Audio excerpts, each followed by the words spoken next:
Welcome to Gabfest Reads for the month of February. I'm Emily Bazelon, one of the hosts of Slate's Political Gabfest. I am really excited to be here today with a wonderful novelist, Rebecca Makkai.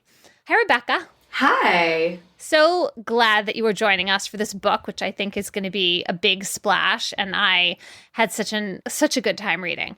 So your new book is called I Have Some Questions for You, and we are going to talk about that in just a minute. I want to briefly mention that you have written several previous novels, including The Great Believers, which is just a wonderful book, and everybody should go read that book alongside I Have Some Questions for You. It's really just such a treasured read of mine on my bookshelf. And you're also the artistic director of Story Studio Chicago, which is a very cool sounding writer training sort of project, right? Yeah, it is very cool. It's writers of all levels of experience and all ages. And now we're online too, thanks to the pandemic, but it was the silver lining. So yeah, it's a great job. So I Have Some Questions for You. Rebecca's new novel has some real heat to it. She describes it as a literary feminist boarding school murder mystery, which I loved. The protagonist of the novel is Bodie Kane. She is a lonely girl for much of the story from southern Indiana. And some of the book revolves around her experience as a charity case at a made-up boarding school in New Hampshire called Granby. When Bodie is a junior in high school, her roommate, Thalia Keith, is murdered. And it's a really horrible crime that takes place on campus. And the school trainer, who is a pretty young Black guy, winds up being accused of this crime and convicted and is in prison. Most of the novel unfolds years later, maybe about 20 years later, when Bodie is an adult who has gone off into the world and become a successful podcaster. And her podcast is about Hollywood, and a lot of it is actually about women who've had kind of mysterious things go wrong for them in their lives in the past, real people. She comes back to Granby, to this boarding school, to teach a podcasting class. And her students in the class prod her, or maybe she prods them, into reinvestigating the murder of this girl, Thalia Keith. And that's really kind of the premise for the novel and where a lot of the action unfolds. Rebecca, you start the book with the line, "You've heard of her." And that becomes a kind of recurring theme in the book. I think it's a theme you're playing with, this idea that there are girls and women whose lives, we don't know them personally, but they end up becoming, you talk about it at one point as like a form of public property. They become kind of news obsessions. And I just wonder why you started with that line and what you were thinking about. Yeah, I mean, that line does a few things for me. One is exactly what you said, right? It raises that theme. This is a story that people think they know. This is a person, a victim that people think they know. They latch onto it. You know, there are certain stories that for whatever reason, out of all the stories out there, they just grab a lot of people's imagination. And, I'm fascinated by that concept. Sometimes it's because it's a really unusual case, but it's often something else. It's often something about the victim or the setting. So there's that. There's also a little bit of the premise that this is real, even though, of course, it isn't. But I can't believe I'm about to reference Ethan Frome, but I was reminded recently because my ninth grade daughter was studying it, but it basically opens with this idea of if you know this town, which of course doesn't exist, you've probably seen this guy, which you haven't, and you've wondered what's up with him. Of course, everyone understands that they're reading fiction, but there's this invitation into the suspension of disbelief that we're going to pretend, not that we're reading some kind of cozy murder mystery where we really know it's made up the whole time, but we're going to pretend for the rest of this book that this is a real case, that this is a case that the world is obsessed with, and that we're seeing a different side of it.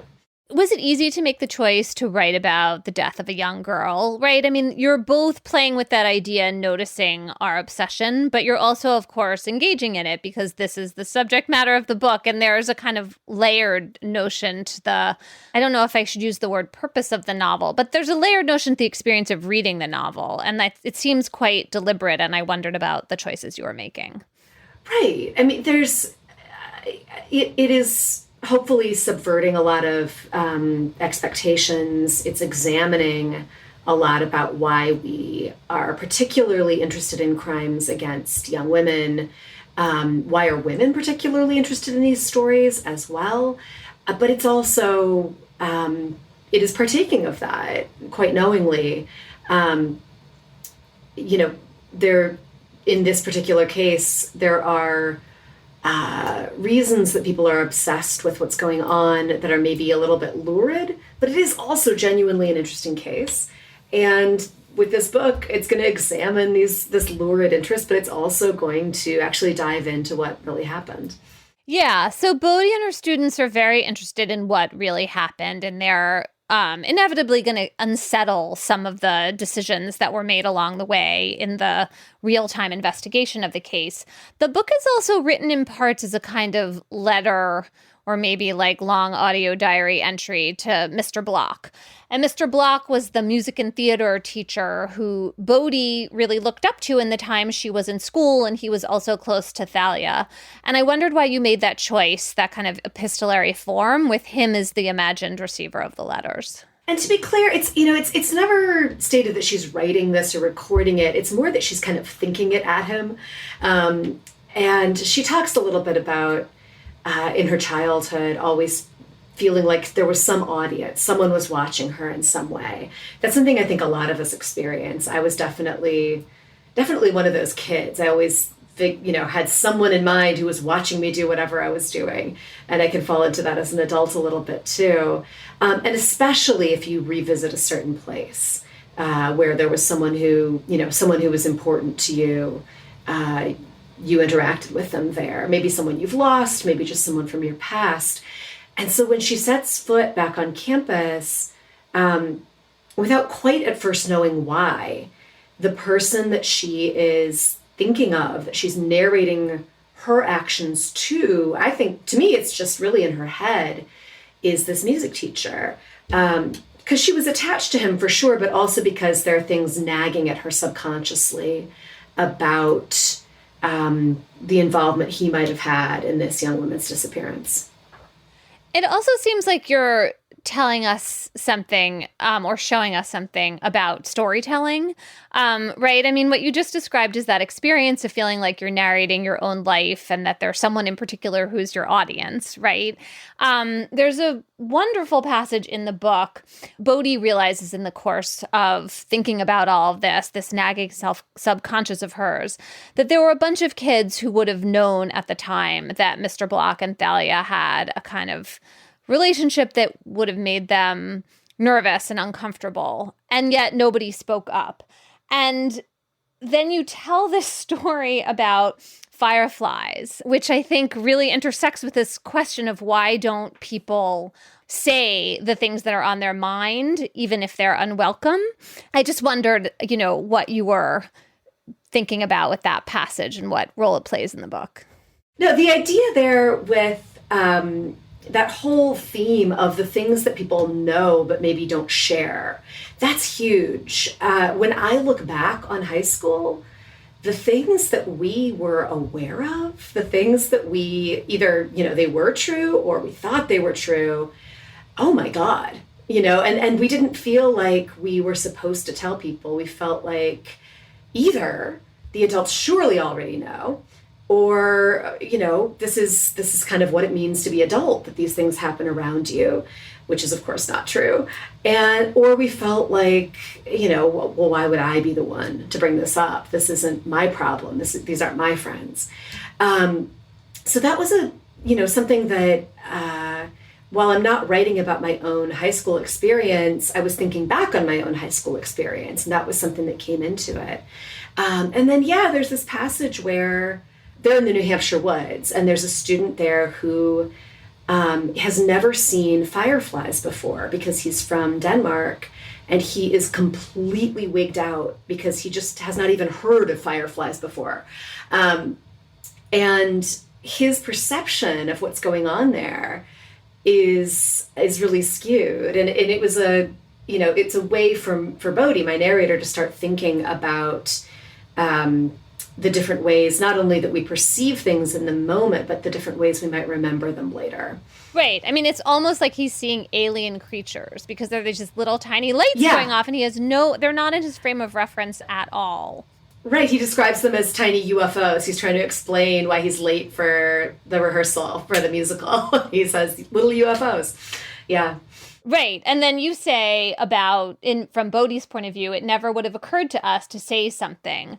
It's just like a different frame of reference entirely. And I also wondered if you were thinking about the idea that it was a different generation and a different moment of time. Definitely. Oh my God. So yeah, like Bodhi, I graduated from high school in 1995. And I have a daughter who's a ninth grader. I have a high school student. Things are hard, of course, in different ways. But oh my God, the things that people said and did, both teachers and students, and I'm not specifically talking about my school, but I think everyone had this experience of looking back and going, oh my God, the things that bothered me at the time, and I thought it was my problem for being bothered. I was absolutely right. And, I could have said something, or, in one case for me, like I did say something and then about, someone exposing himself basically to people, said something and then regretted it because everyone was way more confused and upset at the fact that I would have a problem with it than at what this person was doing. And I think that's changed profoundly. I think it depends on the school, of course. It depends on the geographic area, but things are just so different. And including, and I want to say that I just want to call out your incredible reporting on bullying. There's been so much amazing conversation around bullying the past 10, 15 years. I think, these kids have been trained in how to avoid it, how to report it. And I do think that's thanks to journalism from people like you. So giant shout out to you for that. Thank you. I feel like that was more credit than I deserved, but I will happily take it. I mean, what struck me, this memory and the world you're painting felt very 1990s to me. I'm a few years older than you. And one thing that often strikes me is that I think at the time, I thought the girls I was friends with, like, we thought we were living in pretty enlightened times. Oh, yeah. Yeah. That was as liberated as things would ever get. Yeah, totally. Right. And now it seems like kind of prehistoric. But sometimes when I talk to my law students and I sort of say, like, things are better now for some of these feminist issues, I feel like they get frustrated because things are not necessarily the way they want them to be. Yeah, and what's funny too, I think looking back, one of the funny things is the complacency that we, I think we really felt, some of us, even when we were unhappy, like, well, all those problems were in the past. Feminism came and, did its job, and now we're here. I'm sure that people who were coming of age as people of color in the 90s felt differently, but the sort of messaging out there that I absorbed as a young white woman was, civil rights, racism, all that stuff. We basically solved it. There's something every once in a while, but that's something we study, from the 1960s, which of course then also felt like ancient history, even though it was only 30 years past. Not only were things absolutely not anywhere close to solved or stable at the time, we've made in some ways significant progress in some areas, and I think we're fortunately more aware of our shortcomings, which are still significant now than most of us were then. And I don't think that's just being an adult now. I think that's in general.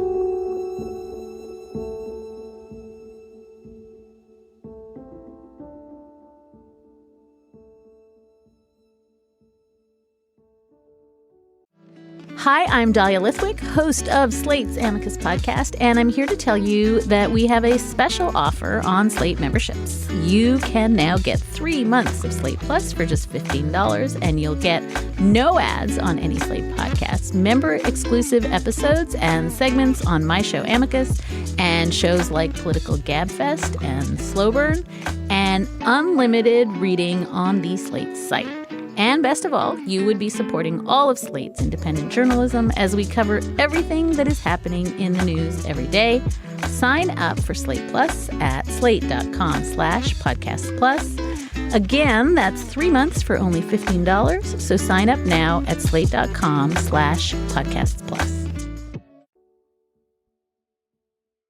One of the ways I think this book subverts expectations in the way you mentioned earlier is part of the way through the book, Bodhi's ex-husband has an experience with being canceled via Twitter for a consensual relationship he had when he was younger but not super young with someone who was an adult in her early 20s.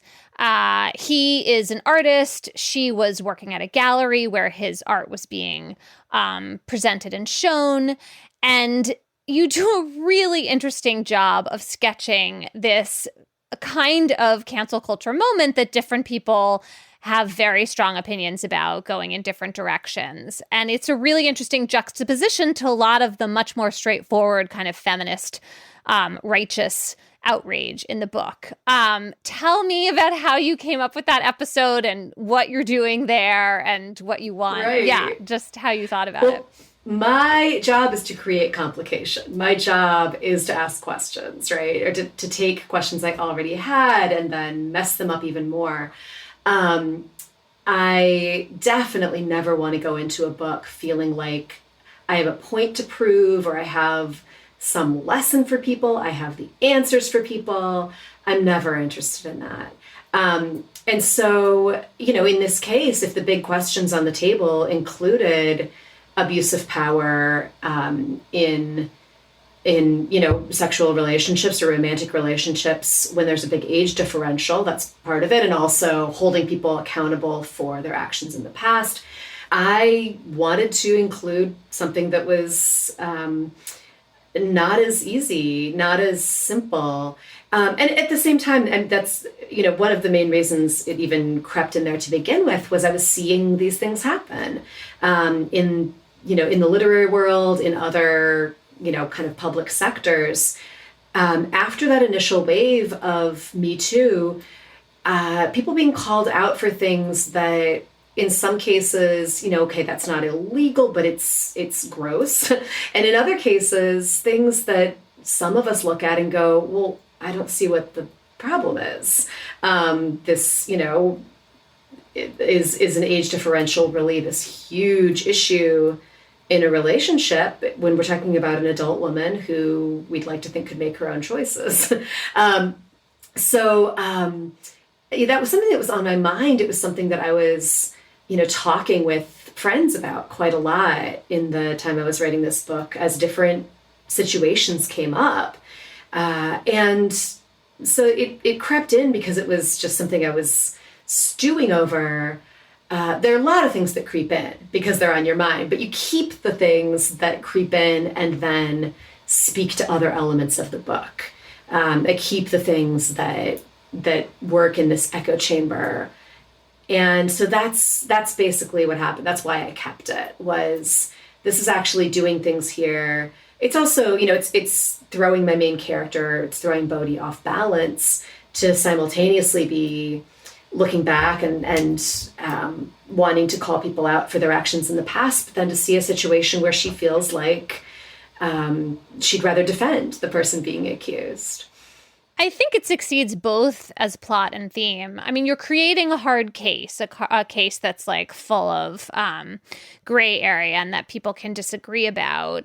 A case that really could be pulled from Twitter. I mean, I think you did a great original job with the details, but it felt very possible to me. Right. Right. And then it's like a different vantage point from thinking about the murder of Thalia Keith and this inappropriate relationship she had with this music teacher.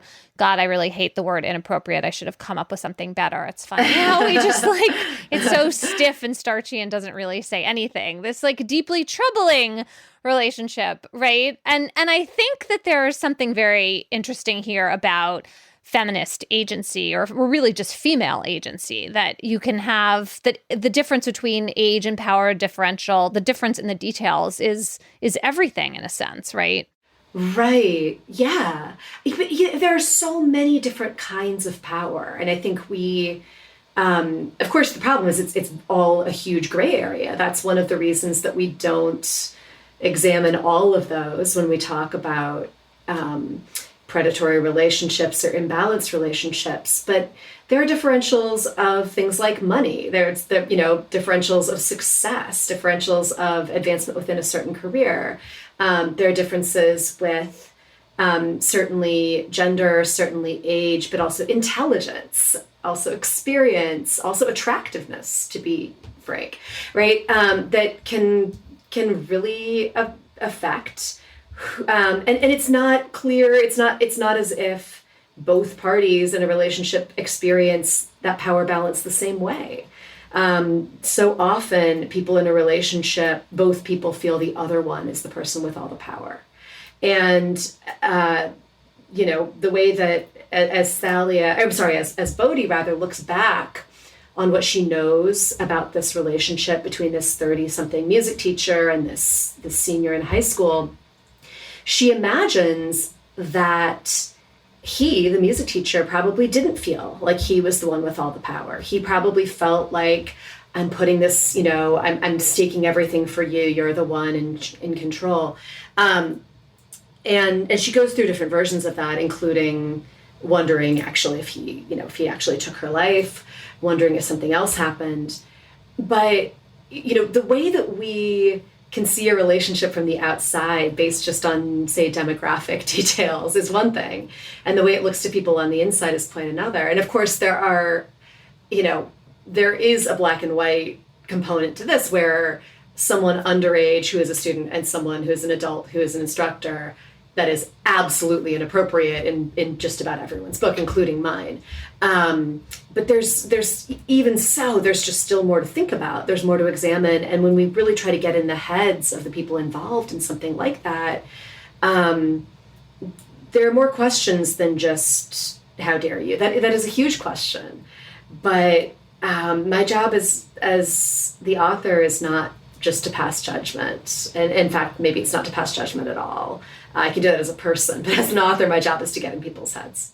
Well, and that's the beauty of fiction too, right? You can have all the questions you raise swirling and you don't have to resolve any of them, and you can have shifting sympathies and there's no... Totally. Right? There's no like didactic conclusion. I wanted to talk about one other aspect of Bodhi's character. So she's, in a lot of ways, had like a really difficult upbringing, and that is something you lay out pretty early in the book. And then we watch her remember herself as struggling in high school, but she's also like a pretty fierce person who has come through that and has a lot of strength. The book has her be a mom, but her kids remain entirely off stage through the whole book. We never meet them. And that was such an interesting choice you made. Why don't we ever see her actually dealing with her lovely children? Right. The only time we see the kids is like over FaceTime, very briefly. Basically, there are two main sections to the book, and in both of them, she's on the road. She's someone who lives in LA, but in both sections, she's in New Hampshire. And God, I do have a big chip on my shoulder. This isn't the whole reason, but, the ways that someone's in the news, let's say someone goes missing and they won't stop talking about them as a mom, the blah, blah, blah, the 32-year-old mom, blah, blah, blah, the mother of three, when that does not happen for men. And I also, anyone who travels for work, any woman with children who travels for work gets this question that Bodhi gets throughout the book of people kind of almost wide-eyed going, who's watching your kids? And to be clear, honestly, I get that question mostly from other women, mostly from women a generation or two up. And I understand that part of the subtext is, wow, I would not have been able to travel the way you're traveling. So I don't take offense at it. But, if you're on a book tour and you hear it 3 times a night for 2 weeks, you start to feel really guilty when there's nothing to feel really guilty about. So I kind of defiantly just really wanted to write about someone who, yes, has children, and that is absolutely not the point of the book. Not, part of her identity, but absolutely not a defining part of her identity. There's also, I think, to be clear, a little bit of, because she is narrating this whole thing to Mr. Black, to this rather predatory teacher, a little bit of her wanting to keep her kids out of the story, of not wanting to tell him about her kids, that felt right to me, that as she starts to realize more and more how predatory he was, that the last thing she would be doing is telling him about her son and daughter. That's a really good point. I feel like they're on her mind in a way that doesn't come up frequently in the book, but it comes up in moments that felt very resonant to me, that your kids don't have to be with you physically for them to be intertwined into your thinking and your emotions when you're on the road. I want to close by asking you 2 questions that are sort of lifting off from the book. I found myself dying to know what you think about both of them. So you are someone who has a wry, funny Twitter presence. And obviously you're aware of the downsides of Twitter since, your cancel culture episode in the book really incisively gets at some of them. So up or down? Are we better off in the world if Elon Musk destroys Twitter? Or do you feel like it's doing more good than harm? I wish he would just give Twitter to someone better capable. But I still use it. I kind of can't quit it at the moment. I'm trying to do more and more, remembering to use Instagram. I'm doing my Substack, all those things. What if it does explode? And then how do I stay in touch with everybody? But I think about the people it's connected me to. I think about the communities built there, and then even, political movements, for better or worse, but the ways that people have been able to organize direct action, the ways that people in countries that really limit the way people talk politically have been able to connect to each other, including, literal revolutions that have been organized over Twitter. Twitter itself as a company, as the platform itself, who knows how long it is for this world. But that model of the town square and we're all going to talk to each other all the time, I think that is here. Such an interesting moment. To us, it feels like, the internet came along, and then ages and ages later, social media came along, and then ages later, Twitter was here. And, in 100 years, people are going to look back on this as all one big moment. All of these things as pieces of one giant puzzle. And it's an interesting, it's always an interesting time to be alive, but that is one of the things that makes this time to be alive so interesting. And it's a reason that I was so willing to write about it. If Twitter vanishes in a year, then my book might seem a little dated. That's fine. It is of the moment. It's here. It has become so much a part of the news cycle, of the way we think, of the way we react to things. We need a lot of fine tuning. And I think a lot of it is happening as we start to maybe keep our reactions in check a little bit more in certain situations. I do see people being a little bit more thoughtful in, some people, to be clear, some people being a little bit more thoughtful before they jump to conclusions and really attack someone online, which is good. And we'll see where we are, in 10 years with that. But, this definitely, I was definitely writing this book from 2018 until, the final edits were in. this last year. And that's a time when so much was going down on social media, especially with in regards to all that Me Too stuff that was really earth-shattering for so many. I think you're right that the book in some ways feels ripped from the headlines, but it also has more enduring things to say. And in some ways it reminded me in both of those senses of Donna Tartt's A Secret History. And because it's such an evocation of a small group of intensely bonded young people. I mean, A Secret History is, of course, about college, and you're writing about boarding school. Thank you for saying that. Everyone remembers it as being about boarding school. I've had so many people say, oh, you're writing a boarding school novel. I loved The Secret History. That's my favorite boarding school novel. And I want to throttle them. It's a beautiful college novel.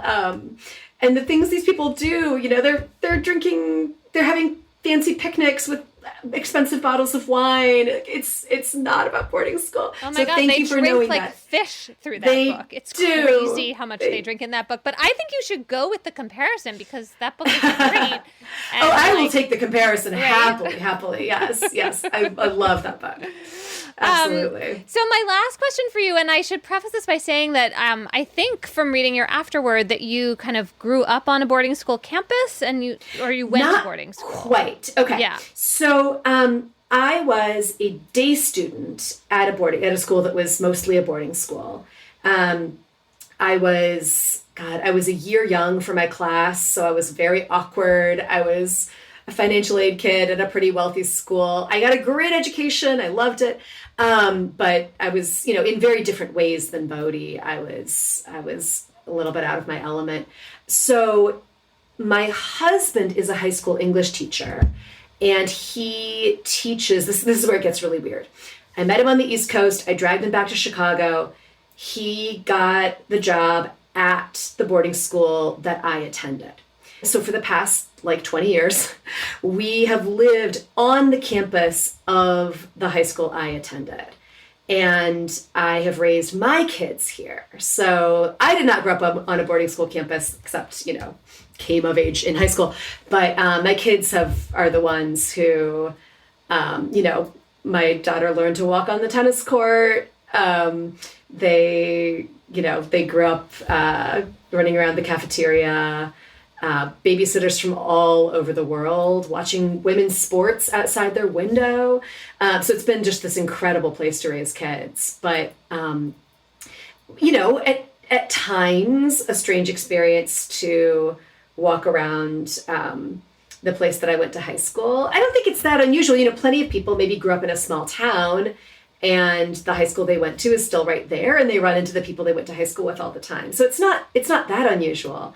But it definitely has always been playing in my imagination as something that fascinates me about the passage of time, about returning to a place that you knew in one capacity and then seeing it through adult eyes. So this school is not based, I tried to make it as opposite from the school as possible, make it a ski school. We're in Chicago. It's not a ski school. Tried to do absolutely everything different that I could.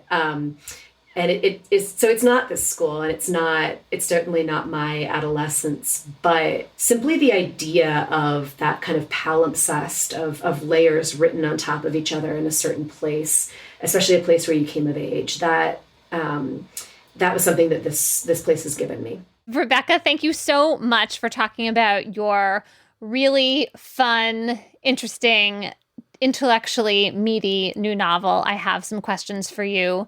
It's really fun that I got to have some questions for you to steal your title. Thanks so much for joining us, and congratulations. Thank you. This was really fun. That is it for this month's edition of Gabfest Reads. Our producer is Cheyna Roth. Ben Richmond is Senior Director of Operations of Podcasts, and Alicia Montgomery is Vice President of Audio at Slate. We will be back next month with another edition of Gabfest Reads. Until then, all three of us, John and David and me, will be back in your feed on Thursday with a new episode of the Slate Political Gabfest.